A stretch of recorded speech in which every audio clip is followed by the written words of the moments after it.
Good evening, everybody. This is Dale from Dreg's Garage. Working on that 7.3. I'm going to put it back together. This was the 7.3 IDI Turbo Diesel, the factory one. I believe it was in like a 93 or 94 truck. Took it apart beginning of the summer after buying it for like $500 off a guy. Pulled it apart. It was super clean. Nothing wrong with it. I had it running on the floor in my garage. It's been busy 2020 with the whole COVID thing and work and everything else. Been working on my shed as well, trying to get some of this stuff in my garage out of my garage so I can work. This came a while ago. And this is what I'm getting ready to do is, I don't know how many people know about this stuff, but it's called Polydyne Performance Coatings. They're out of Texas. If there's a guy on YouTube by the name of Diesel Stop, and he had some video from about 4 or 5 years ago where he did Cummins 6BT 12 valve that he put this coating on the pistons, and he put a coating on the pistons. He also put a coating on the bearings. I called these guys up and I was like, hey, how much for a set of bearings? And so I like, how much for a set of rod bearings, how much for a set of main bearings, how much for a set of cam bearings, and relatively inexpensive. Now, this is how much I paid. There was a handling fee and freight and all that kind of stuff for this little box to come up. I bought these engine techs because I've had guys say, you know, I've seen on the forums, guys are like, oh, this is what I use. I use them in all my builds. So like Justin from IDI Performance R&D, he uses these. Some of the other guys use them. I'm like, okay, well, if that's the case, I'll use them. So there's the sales receipt. So toss that in there. I am going to open these things up because I am anxious to see what they look like. This coating is black, and it kind of looks like almost like graphite. But what it does is it pulls the oil into the bearing. So if you think about it, you know, you have these bearings that are just coated, and they're pretty much aluminum, Babbitt, poured, cut, machined, whatever. Your cam and your bearings, everything rides on a thin layer of oil. And if that oil's not there, well, what's the deal? It wipes out the bearings.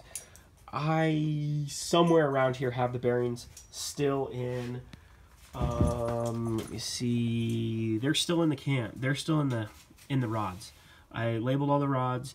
So you just kind of see, like, it has wear, but it wasn't that bad wear. So I just decided to make this a quick rebuild. Nothing dirty about it. I'm cleaning everything up. I'm just kind of refreshing this motor. So that's the rod bearings right there. These are the cam bearings. So check this out. Look at that. So they just put a thin layer on there.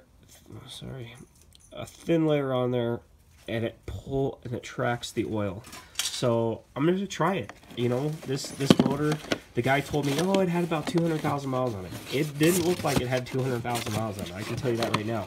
So it was, you know, it could have been out of a different truck. It could have been thrown into a truck that had 200,000 miles on it. I don't care. I mean, this motor, probably most of you guys probably just would have like send it, put fresh oil in it, freaking run it for, you know, a couple hundred miles, dump it. You know, that would be the way to clean it. So, I just decided, you know what? Let's try this out. Let's. It only cost me it cost me $132 to do these. You know, the bearings. I think were actually pretty cheap. Came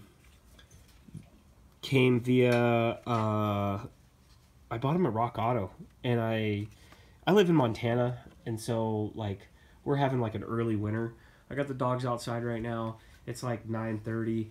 I'm just trying to, clean up my garage, get some stuff moved around. I got freaking this whole pile of freaking parts for Cummins and gasket sets for this 7.3 IDI.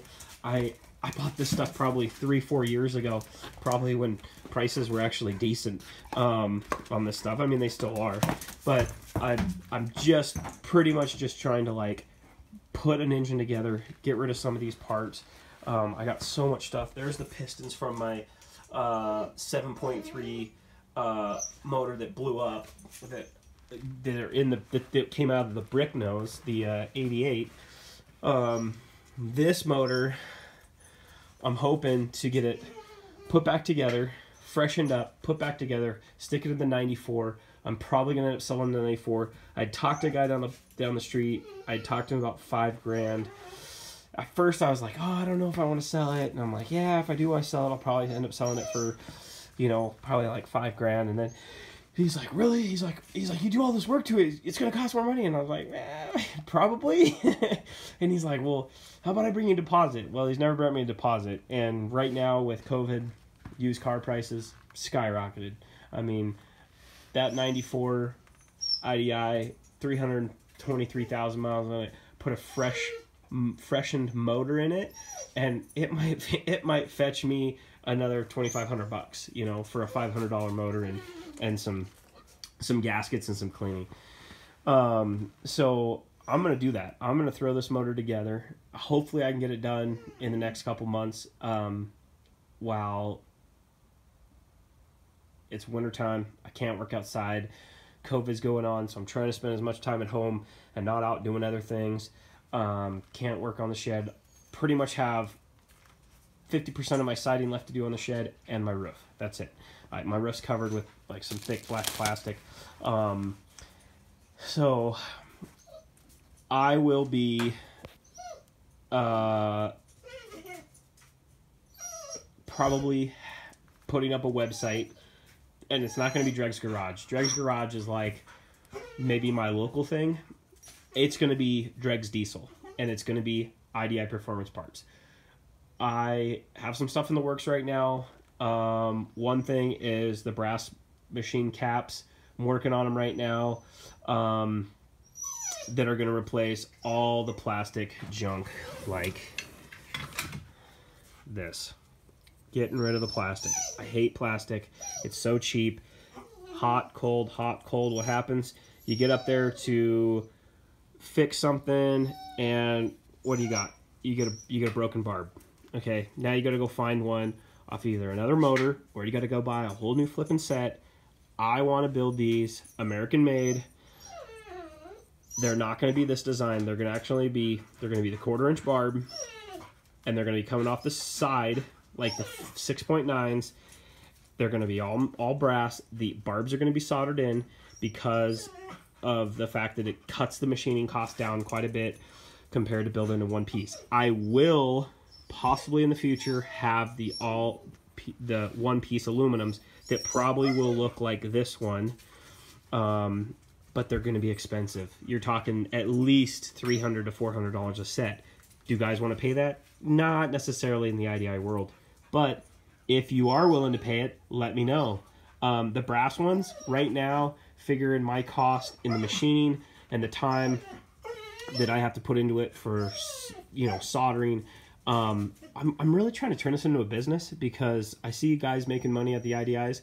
Russ has been doing it forever. Justin's been doing it for 10 years. Wes Morris out of Texas has been doing it for a few years now and has some really cool stuff out there. This is my entry into the IDI world. Okay, I could build motors, but I don't have the machine to do that. So I'm gonna machine these. I'm gonna build them. I'm gonna see how the first 25 sets go, and if guys really want them, cool. If not, okay, I missed out. I am gonna have a hardline saver kit, and that's going to be where the new hard lines are, say, the hard lines that came on the truck.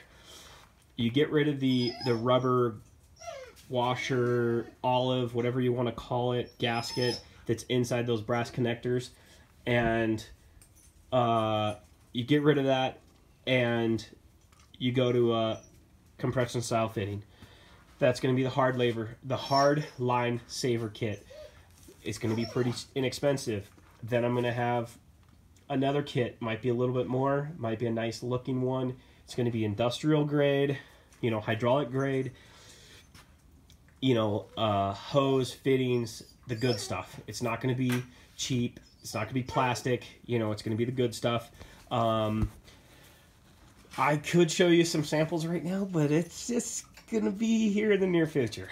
I'm going to have some kits out there that, you know, if the guys want to save their brass fittings and want to replace their gaskets every so many years when they think they're leaking or they got an air leak, so be it. You know, I'll figure out, I'll sell those as well, you know, and the best thing is I'm not going to sell the cheap Buna ones. I'm going to sell the Viton ones. So if guys really want to just keep their IDI as stock as possible, so be it. That was the biggest headache for some of these guys out there, is air getting into the system, causing havoc on having to start it every day, or you let it sit for a few days and you go back to start it and it takes forever to start it, or you have to, you know, some guys want to use ether. Not the best idea, but hey, it works. I personally, if I have to start something that's been sitting for a long time, I disconnect the glow plug controller and I start it with a little ether. I hope to have more of this stuff I can show you guys in the kits. I know a lot of guys like to delete the hard line going from the filter head down to the pump. That's one of the kits I'm going to have with a gauge on it. It's going to look better than some of the other ones out there because it's going to be industrial, and you can see the gauge. You can position the gauge wherever you want it, and it's going to have liquid filled 15 psi gauge, so it's going to be really easy to read. And you can position it to where it faces the driver's side. You can position it where it faces the passenger side. You can position it where it faces straight up if you want. And then I am going to be a dealer for the Champion radiators, so I can sell those to the IDI guys, and possibly with some of that stuff, it's going to be out there to where, hey, here's another option. You know, some of the guys out there don't have $400 to $600 for an aluminum radiator to replace the brass and copper one that's going to cost you the exact same amount to rebuild, you know, or to clean up. And so that's what I'm trying to do. I'm trying to help the IDI guys. I'm not trying to rape anybody on freaking prices on anything. You know, it would be nice to be able to put together some cool kits and help the guys out. You know, I like these trucks. I want to keep them on the road as much as everybody else does.